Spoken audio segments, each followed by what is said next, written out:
Welcome to another video. Today we're speaking to you from a 1950s reel-to-reel tape recorder. This is a Sears Model 7070 reel-to-reel tape recorder from 1956. I've had this thing sitting around for years and probably haven't turned it on since at least the 1990s. This was my dad's first tape recorder. That's your granddad. What do you think? Weird. It was a box. It is a box, and you open it up and the tape recorder's on the inside. Just to appreciate how old this technology is, it's more than a decade before the moon landing, several years before JFK was president, and they didn't have computers in your home at this time, but if there was a computer in 1956, it would have taken up a whole room and have far less power than a smartphone. This was the cheapest tape recorder Sears offered in their 1956 Christmas catalog and would have cost my dad $78.95, but I think he probably used a layaway plan and saved his allowance. Silvertone was, of course, a brand name owned by Sears that made musical instruments and electronic components. And TV. I'd say TV. Yeah. Be sure you make Sears your headquarters for all tape and tape accessory needs. Good listening to you from Silvertone. That little sound clip was from a demo tape we featured in another video about a later 1960s tape recorder. When I look at old family 8mm films from the 50s, I can see this tape recorder in the background of my dad's childhood. Where's Granddaddy? Well, Granddaddy, like me, was sort of a technology guy, so he's usually behind the camera. He's filming his sister's birthday party. Here it is in the background. You see it on top of that old radio. They used it to play music, and he could record off the radio. And here it is in Christmas time next to this gentleman fooling with an old-time camera and flash bulb. What do you think of that? Who is the guy? I don't know who he is. You have to ask Granddaddy. I was a little bit nervous about plugging this in because it's so old.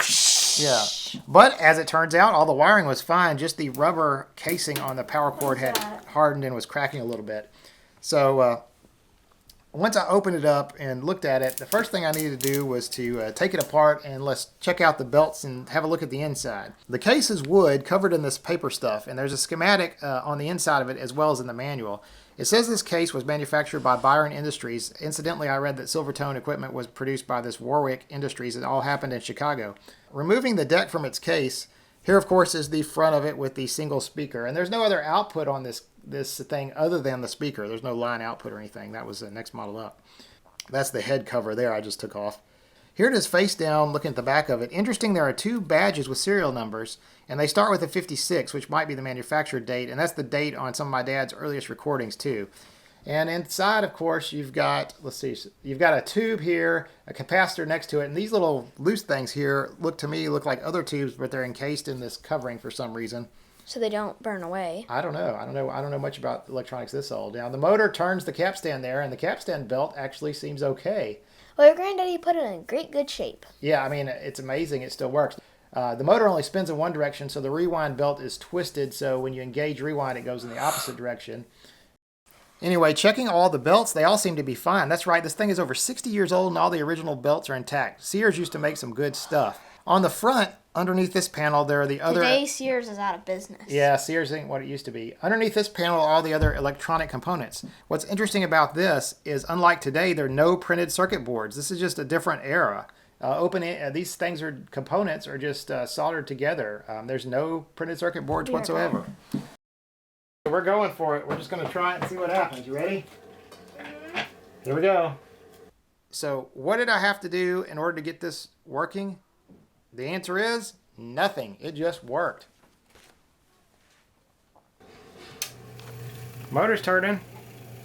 All right, ready to engage the play mode. Now the plastic on the knob was cracked, so I used this pair of pliers to engage the play mechanism so I wouldn't break that plastic button apart. Take a second or two to warm up. We got something.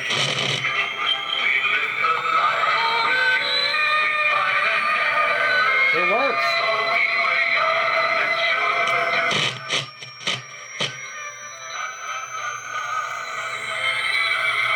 Look, even the pilot lamp works.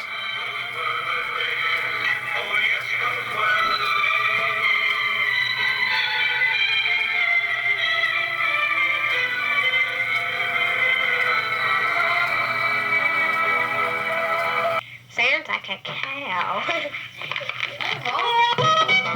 That's me.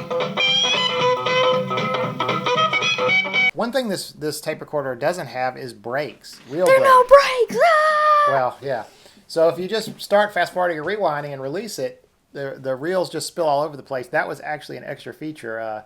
And the manual actually instructs you to sort of even out the brakes. You got to go the other direction and kind of keep the tension on the tape yourself break as it. you stop Ow. and start a fast forward or rewind operation.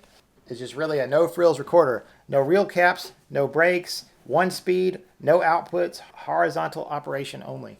That's me. Program or something. Hey, Mom. It had no tape counter, but my dad apparently recorded all of his tapes and typed up a neat sheet with all the songs in order so you could find the songs you wanted to listen to. Cool. I'm Was it assuming, typewriter? Yeah. Aw. He typed it up on a manual typewriter. Anyway, that's about it. Yeah, thanks for watching this. This is certainly the oldest piece of audio equipment we've done. See you next time for another video. Stay safe, please.